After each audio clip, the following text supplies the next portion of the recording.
kalan rombol zeli kadube foka zaine lami kathambe eden bo chiat na thai bo turi chi sen walking cross a min tan to si lal pa choi mo yin lim le lo min la mang u beram no fa tin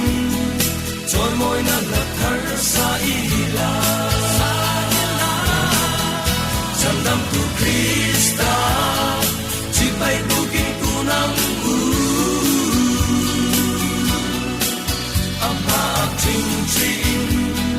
Long to so in trong triumph Kalan Rong bon zel hi katum ber Kote Gazin na ram ro ya Zao za Ni le hun po lo kin se Matu tranquil tunai ringani Lalpa choi mo yin lim le lo min la mang u Beram no fa tin choi moi na la thar sa ila Cham dam tu Krista chi bai bu kin ku nang Trinh trinh lòng tu soi in trong triumph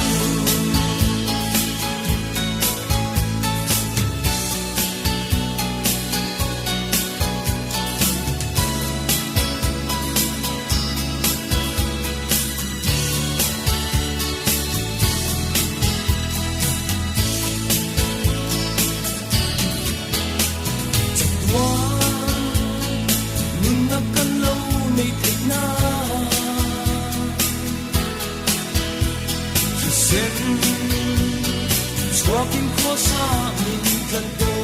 si. Kung may narombol na tukurin, aso mate